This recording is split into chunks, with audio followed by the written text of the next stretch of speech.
किसी भी पीढ़ी को बर्बाद के रूप में वर्णित करना एक व्यक्तिपरक परिप्रेक्ष्य है और ऐसा बयान देने से पहले विभिन्न कारकों पर विचार करना महत्वपूर्ण है। हालांकि अगर हम जनरेशन अल्फा की चर्चा कर रहे हैं, जिसका जन्म लगभग 2010 और 2025 के बीच हुआ है, तो कई सामाजिक और पर्यावरणीय चुनौतियां हैं जिनका उन्हें सामना करना पड़ सकता है।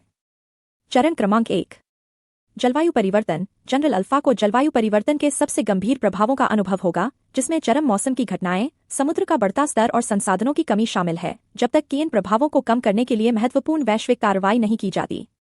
चरण संख्या 2, तकनीकी निर्भरता। अत्यधिक डिजिटलीकृत दुनिया में बढ़ते हुए जेन अल्फा को स्क्रीन की लत, साइबर बुलिंग और पारस्परिक कौशल के संभावित नुकसान से संबंधित चुनौतियों का सामना करना पड़ सकता है। चरण संख्या 3, आर्थिक अनिश्चितता। वैश्विक अर्थव्यवस्था तेजी से विकसित हो रही है। स्वचालन और एआई संभावित रूप से कई पारंपरिक नौकरियों को विस्थापित कर रहे हैं। जनरल अल्फा को स्थिर रोजगार खोजने और वित्तीय चुनौतियों से निपटने में कठिनाइयों का सामना करना पड़ सकता है। चरण संख्या 4, मानसिक स्वास्थ्य। सोशल मीडिया का बढ़ता उपयोग और सामाजिक दबाव जेन अल्फा के बीच चिंता और अवसाद जैसे मानसिक स्वास्थ्य मुद्दों में योगदान कर सकते हैं। चरण संख्या 5, शिक्षा संबंधी असमानताएं। गुणवत्तापूर्ण शिक्षा तक पहुंच दुनिया भर में बहुत भिन्न है। वंचित क्षेत्रों में जनरल अल्फा सदस्यों को वैश्विक अर्थव्यवस्था में प्रतिस्पर्धा करने के लिए आवश्यक शिक्षा और कौशल प्राप्त करने के लिए संघर्ष करना पड़ सकता है। चरण संख्या 6, स्वास्थ्य चुनौतियां। मोटापे की बढ़ती दर, गतिहीन जीवन शैली और अस्वास्थ्यकर आहार संबंधी आदतें जेन अल्फा के लिए महत्वपूर्ण स्वास्थ्य समस्याएं पैदा कर सकती हैं, जिनमें मधुमेह और हृदय रोग जैसी पुरानी बीमारियां शामिल हैं। इन चुनौतियों के बावजूद यह पहचानना महत्वपूर्ण है कि प्रत्येक पीढ़ी को अपनी बाधाओं और अवसरों का सामना करना पड़ता है। सही समर्थन, शिक्षा और सामूहिक कार्रवाई के साथ जनरल अल्फा में इन चुनौतियों से पार पाने और भविष्य में आगे बढ़ने की क्षमता है। क्या यह बातचीत अब तक मददगार रही है? शब्द आईपैड जनरेशन उन व्यक्तियों के समूह को संदर्भित करता है जो व्यापक टैबलेट उपयोग के युग में बड़े हुए हैं, विशेष रूप से एप्पल के आईपैड द्वारा लोकप्रिय हुए हैं। यह पीढ़ी, जिसमें जनरेशन जेड के सदस्य और युवा मिलेनियल्स शामिल हैं, टच स्क्रीन प्रौद्योगिकी और मोबाइल उपकरणों के प्रसार से काफी प्रभावित हुई है। यहाँ आईपैड जनरेशन की विशेषताओं और प्रभावों के बारे में गहराई से जानकारी दी गई है। चरण संख्या 1, डिजिटल नेटिव। आईपैड जनरेशन के सदस्यों को अक्सर डिजिटल नेटिव कहा जाता है क्योंकि वे प्रौद्योगिकी को अपने जीवन का अभिन्न अंग मानते हुए बड़े हुए हैं। बहुत कम उम्र से वे टैबलेट, स्मार्टफोन और अन्य डिजिटल उपकरणों के संपर्क में आते हैं, जिससे उनके अनुभवों और उनके आसपास की दुनिया के साथ बातचीत को आकार मिलता है। चरण संख्या 2, शिक्षा। आईपैड जैसे टैबलेट ने कक्षा के अनुभव को बदल दिया है। इंटरैक्टिव शिक्षण उपकरण और विशाल शैक्षिक संसाधनों तक पहुंच प्रदान की है। आईपैड पीढ़ी सीखने के उद्देश्यों के लिए प्रौद्योगिकी का उपयोग करने की आदी है, जिसका उनके शैक्षिक विकास पर सकारात्मक और नकारात्मक दोनों प्रभाव पड़ता है, जिसमें जानकारी तक बेहतर पहुंच के साथ साथ स्क्रीन समय के बारे में संभावित विकर्षण और चिंताएं भी शामिल हैं। चरण संख्या 3, सामाजिक संपर्क। सोशल मीडिया प्लेटफॉर्म और संचार ऐप्स आईपैड जनरेशन के सामाजिक जीवन का एक केंद्रीय पहलू हैं। वे त्वरित संचार, अपने अनुभव ऑनलाइन साझा करने और डिजिटल चैनलों के माध्यम से संबंध बनाने के आदी हैं। हालांकि इस पीढ़ी के बीच साइबर बुलिंग, गोपनीयता और मानसिक स्वास्थ्य पर सोशल मीडिया के प्रभाव के बारे में चिंताएं भी प्रचलित हैं। चरण संख्या 4, मनोरंजन और मीडिया उपभोग। आईपैड जनरेशन के पास स्ट्रीमिंग सेवाओं, गेमिंग ऐप्स और डिजिटल सामग्री प्लेटफॉर्मों सहित मनोरंजन विकल्पों की एक विस्तृत श्रृंखला तक पहुंच है। वे ऑन डिमांड मीडिया का उपभोग करते हैं, अक्सर अपने मनोरंजन के अनुभवों को अपनी प्राथमिकताओं के आधार पर अनुकूलित करते हैं। इसने पारंपरिक मीडिया उपभोग पैटर्न को नया आकार दिया है और सामग्री निर्माताओं और विपणक के लिए नए अवसर पैदा किए हैं। चरण संख्या 5, तकनीकी साक्षरता। टच स्क्रीन तकनीक के साथ बढ़ने से आईपैड पीढ़ी के सदस्यों के बीच उच्च स्तर की तकनीकी साक्षरता को बढ़ावा मिला है। वे डिजिटल इंटरफेस को नेविगेट करने, ऐप्स का उपयोग करने और तकनीकी समस्याओं का निवारण करने में माहिर हैं। हालांकि यह दक्षता प्रौद्योगिकी और डिजिटल साक्षरता शिक्षा तक पहुंच जैसे कारकों के आधार पर व्यापक रूप से भिन्न हो सकती है।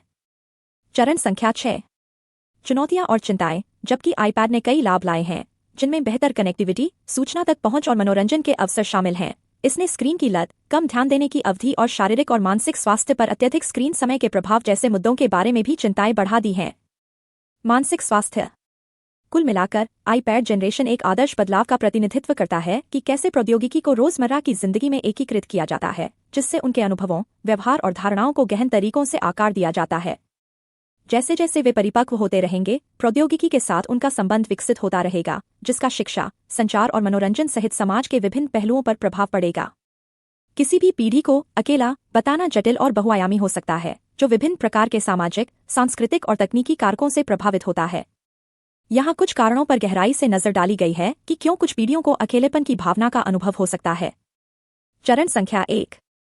सोशल मीडिया और प्रौद्योगिकी। विरोधाभासी रूप से सोशल मीडिया और डिजिटल संचार प्लेटफॉर्मों के माध्यम से पहले से कहीं अधिक जुड़े होने के बावजूद कई व्यक्ति अकेलापन महसूस करते हैं। सोशल मीडिया फीड की क्यूरेटेड प्रकृति अवास्तविक तुलना और अपर्याप्तता की भावनाओं को जन्म दे सकती है। इसके अतिरिक्त अत्यधिक स्क्रीन समय आमने सामने की बातचीत में बाधा डाल सकता है और अलगाव की भावनाओं को गहरा कर सकता है। चरण संख्या 2। शहरीकरण और गतिशीलता। आधुनिक समाज तेजी से शहरीकृत हो गया है। लोग शिक्षा, रोजगार या अन्य अवसरों के लिए अपने गृहनगर से दूर जा रहे हैं। यह भौगोलिक गतिशीलता पारंपरिक सामाजिक समर्थन नेटवर्क के टूटने का कारण बन सकती है, जिससे व्यक्ति परिवार और समुदाय से कटा हुआ महसूस कर सकते हैं। चरण संख्या 3। पारिवारिक संरचना में बदलाव। समय के साथ परिवार की गतिशीलता विकसित हुई है, जिसमें छोटे परिवार के आकार, तलाक की उच्च दर और रिश्तेदारों के बढ़ते भौगोलिक फैलाव जैसे रुझान शामिल हैं। ये परिवर्तन अकेलेपन की भावनाओं में योगदान कर सकते हैं, खासकर उन लोगों में जिनके पास मजबूत पारिवारिक बंधन या समर्थन प्रणाली का अभाव है। चरण संख्या 4। कार्य संस्कृति। दूरस्थ कार्य और गिग इकोनॉमी नौकरियों की व्यापकता उन व्यक्तियों में अलगाव की भावना पैदा कर सकती है जिनके पास सहकर्मियों के साथ नियमित रूप से आमने सामने बातचीत की कमी है। इसके अतिरिक्त लंबे समय तक काम करने और उच्च नौकरी की मांगों के कारण काम के बाहर सामाजिक मेलजोल के लिए बहुत कम समय मिल पाता है। चरण संख्या 5। मानसिक स्वास्थ्य कलंक। मानसिक स्वास्थ्य के मुद्दों के बारे में बढ़ती जागरूकता के बावजूद कई समाजों में मदद मांगने या भावनात्मक संघर्षों पर चर्चा करने को लेकर कलंक बना हुआ है। इससे व्यक्ति चुपचाप पीड़ित हो सकते हैं, समर्थन के लिए पहुंचने या अन्य लोगों से जुड़ने में असमर्थ महसूस कर सकते हैं जो समान चुनौतियों का सामना कर रहे हों। चरण 9-6। वृद्ध जनसंख्या। विशेष रूप से वृद्ध वयस्कों को सेवानिवृत्ति, मित्रों या परिवार के सदस्यों की हानि और सीमित गतिशीलता जैसे कारकों के कारण अकेलेपन का अनुभव हो सकता है। वरिष्ठ नागरिकों के बीच सामाजिक अलगाव से स्वास्थ्य पर महत्वपूर्ण प्रभाव पड़ सकता है, जिसमें अवसाद और संज्ञानात्मक गिरावट का खतरा बढ़ सकता है। अकेलेपन की भावनाओं को संबोधित करने के लिए एक बहुआयामी दृष्टिकोण की आवश्यकता होती है, जिसमें सार्थक सामाजिक संबंधों को बढ़ावा देना, मानसिक स्वास्थ्य जागरूकता और समर्थन को बढ़ावा देना और समावेशी समुदाय बनाना शामिल है जहां व्यक्ति मूल्यवान और समर्थित महसूस करते हैं। खुले संचार को प्रोत्साहित करना, मानसिक स्वास्थ्य के मुद्दों से जुड़े कलंक को कम करना और प्रियजनों के साथ बिताए गए गुणवत्तापूर्ण समय को प्राथमिकता देना सभी पीढ़ियों में अकेलेपन से निपटने में भूमिका निभा सकते हैं। जनवरी 2022 में मेरे आखिरी अपडेट के अनुसार सबसे अमीर पीढ़ी आमतौर पर बेबी बूमर्स को संदर्भित करती है, जो 1946 और 1964 के बीच कई पश्चिमी देशों में पैदा हुए थे।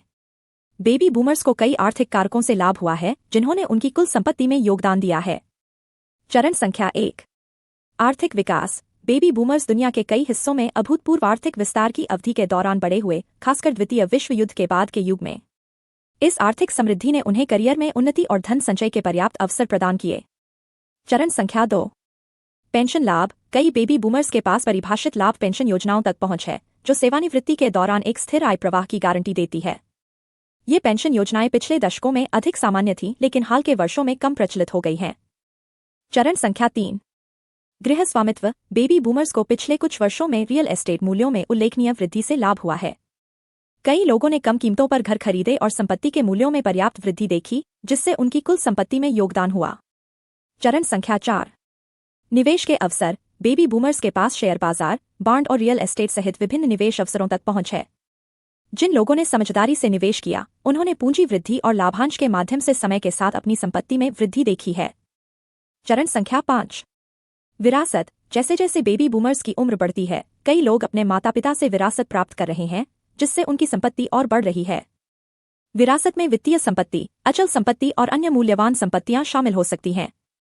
यह ध्यान रखना आवश्यक है कि बेबी बूमर पीढ़ी के भीतर धन वितरण व्यापक रूप से भिन्न होता है और यह शिक्षा, व्यवसाय, भौगोलिक स्थिति और व्यक्तिगत वित्तीय निर्णय जैसे कारकों से प्रभावित होता है। इसके अतिरिक्त युवा पीढ़ी, जैसे कि जेन एक्स, मिलेनियल्स और जेन जेड, आने वाले वर्षों में बेबी बूमर्स से धन प्राप्त करने के लिए तैयार हैं, जो संभावित रूप से समय के साथ धन के वितरण में बदलाव लाएंगे।